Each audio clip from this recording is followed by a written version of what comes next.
Bom, galera, o que está acontecendo aí com o nosso mercado cripto? Muitas pessoas estão desesperadas, principalmente após o Bitcoin perder novamente a casa dos 60 mil dólares.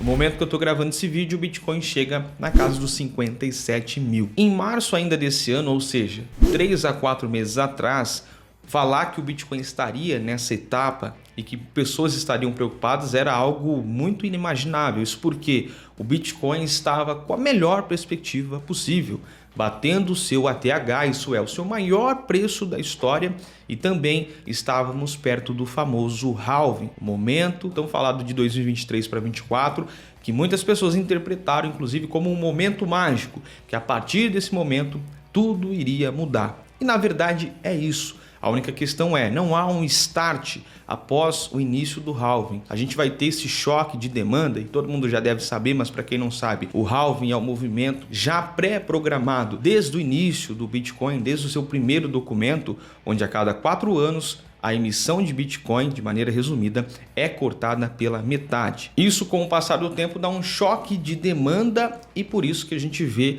normalmente valorizações nos últimos ciclos, sempre, estatisticamente, sempre tivemos valorizações expressivas no Bitcoin meses após o tal do halving. Halving aconteceu em abril, estamos aqui numa faixa de alguns meses já após esse acontecimento. E aí?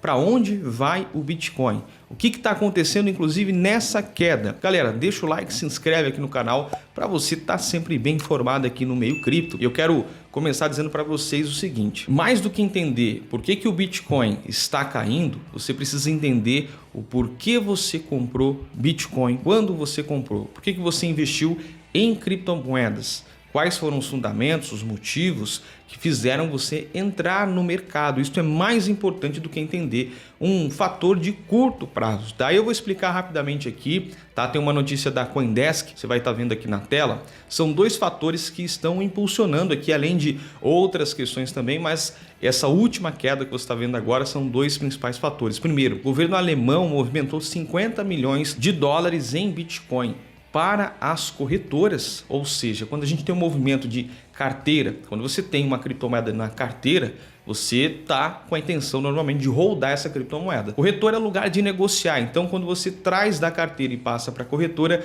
isso significa que você pode negociar. No caso de um holder, significa que essa negociação será uma venda. Então o mercado está estimando que possa acontecer uma venda de 50 milhões de dólares em Bitcoin, trazendo um bump. Isso ainda até o momento que eu estou vendo não foi rastreado, não aconteceu de fato essa venda em si, obviamente, mas o simples fato da transferência já gera esse burburinho no mercado. E aí, o mercado perde o sentido? As criptomoedas que você investiu, o próprio Bitcoin, perdem os seus fundamentos por causa disso? Fica a pergunta aqui para você. Eu acredito que não. Para mim a resposta está mais do que clara. Além disso, galera, tem uma empresa aqui chamada MTGOX, que é uma empresa voltada para restaurar fundos roubados, hackeados, criptomoedas que foram hackeadas de outras pessoas, dos investidores, e devolver essas criptomoedas. E acontece que essa empresa foi acumulando, aí não se sabe exatamente por quê, foi acumulando esses capitais que eles foram levantando aí dos hackers e estão agora programando a distribuição, o estorno às pessoas que foram hackeadas, que sofreram aí com perdas, Esse pagamento vai acontecer no Bitcoin e também vai acontecer no Bitcoin Cash, que é uma moeda, um fork aí do Bitcoin, que surgiu lá atrás, inclusive. Com isso, também há uma possibilidade de uma demanda vendedora, de uma força vendedora maior. Isso porque a gente vai ter aí as pessoas recebendo, depois de anos, algumas até de 5, 6 anos, os seus bitcoins, suas criptomoedas.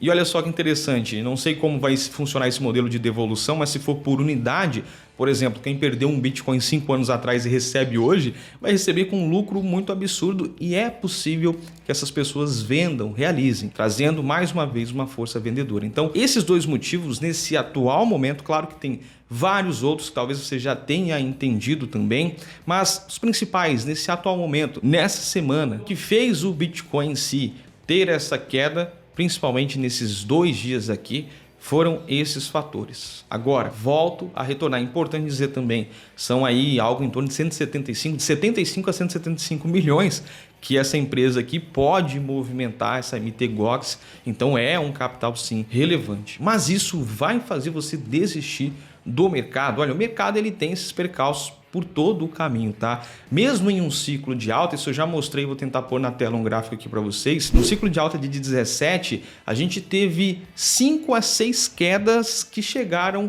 a mais de 30% de queda durante o ciclo de alta, durante a subida.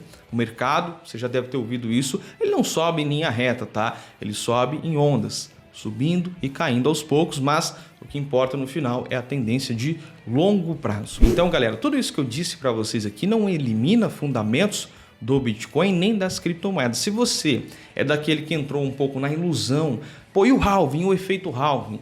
Normalmente nós temos o grande efeito após 5 meses. 5 meses não se passaram. Isso também não é exatamente uma fórmula mágica, né? Você não pode cair nessas narrativas se há algo muito claro, muito óbvio. Você tem que desconfiar disso. Por quê? Porque aí todo o mercado vai estar enxergando e você não é o único a fazer o mesmo movimento. Então, por exemplo, se existisse algo muito concreto de que sempre, 5 meses após o halving, o Bitcoin iria valorizar nesse prazo, todo mundo iria comprar, obviamente. Então, não é exatamente 5 meses. Quantos meses são? Não sabemos. Há sempre estimativa. A minha estimativa é de 5 a 6 meses ainda. Acho que a gente vai fechar esse ano de 2024 com o Bitcoin batendo novamente o seu ATH, indo de 75 até 90, 100 mil dólares. Então, olhar para o passado, principalmente você. Se você está no mercado desde 2021, você já viu coisas muito piores e está tranquilo, está vacinado em relação a isso. Mas se você está chegando agora e principalmente entrou um pouco nessa questão narrativa de halving, que foi forte, né? Muito falada no Instagram, principalmente. O Instagram é uma rede que não permite, basicamente, com que você passe o conhecimento. Então, aqueles vídeos curtos, acaba só, vai valorizar a compra, né? E isso acaba entrando numa espiral de ilusão para algumas pessoas. Mas se você entrou nesse momento, comprou a 74, pô, o que fazer nesse momento? Primeira coisa que eu acho interessante, claro, aqui a gente não pode falar sobre 100% das altcoins, né? As criptomoedas que não são o Bitcoin, porque cada uma vai ter sua peculiaridade. Mas, no geral, nada muda para o cenário aqui, exceto se aconteceu algum problema específico com a sua altcoin que você adquiriu ali. Nesse momento é não vender, obviamente, não realizar o prejuízo. É isso que eu faço, obviamente. Segundo passo, se possível, novos aportes, porque aí você abaixa o preço médio, tá? O importante no final, se você comprou Bitcoin a 73 no topo histórico, mas depois comprou a 57, o seu preço médio vai estar ali entre 73 e 57, na casa uns 65 mais ou menos ali. Então você já tem um preço médio mais barato do Bitcoin. E quanto mais você comprar a 57, esse preço médio, a média do preço pago pelo Bitcoin vai ser cada vez menor, isso torna mais interessante e lá na frente vai te dar uma lucratividade maior. Então, o cenário para o longo prazo, por que eu não fico falando aqui, até um ponto legal de comentar brevemente, por que eu não fico falando sobre decisões do Fed, sobre atualização de taxa de juros ou coisa do tipo? Isso movimenta o mercado? Movimenta, mas é movimento de curto prazo. Eu estou sempre olhando para o médio a longo prazo. Eu não acho que essa movimentação, se a decisão do Fed não foi positiva nesse curto prazo, lá na frente, isso não vai fazer tanta diferença. No curto prazo, a diferença é, eu tenho um melhor preço aqui, a decisão foi ruim, por exemplo, e o preço do ativo começou a cair, das criptomoedas começaram a cair, eu começo a fazer aportes, que é exatamente o que eu estou fazendo agora, tá? Só dei exemplo aí a questão do Fed, mas são várias situações aqui que podem trazer quedas, como essa desse capital movimentado aqui que eu disse para vocês, que dão janelas de oportunidade, isso que é o mais interessante, tá? E o fato mais importante é que lá na frente o que vai fazer diferença é se você soube aproveitar tais oportunidades. Muito se fala, é óbvio,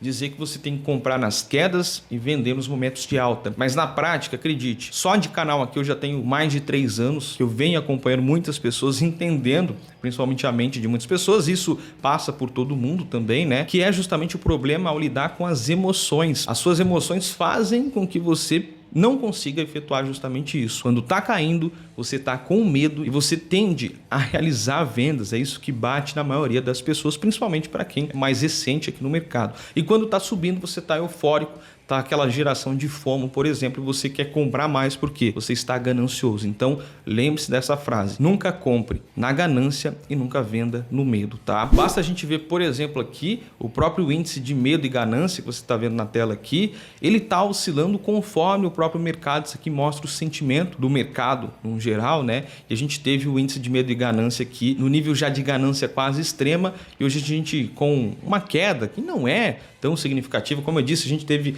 várias quedas de 30% em alguns ciclos de alta, a gente nem chegou exatamente a isso, tá? E a gente já vê o medo e ganância se equilibrando, com mais pessoas tendo medo nesse momento. Quando todo mundo está com medo, talvez seja um momento interessante, inclusive, para novos aportes. Matheus, quais altcoins aproveitar além do Bitcoin, né? Quais criptomoedas aproveitar? Você pode assinar o Clube da Cripto, tá aqui na descrição, lá eu monto minhas carteiras, e você pode ver esse vídeo que eu vou deixar aqui para vocês com 5 criptomoedas para não errar nessa queda. Deixe o seu comentário aqui se você está otimista, se você vai aproveitar esse momento de baixa do mercado ou se você realmente está preocupado.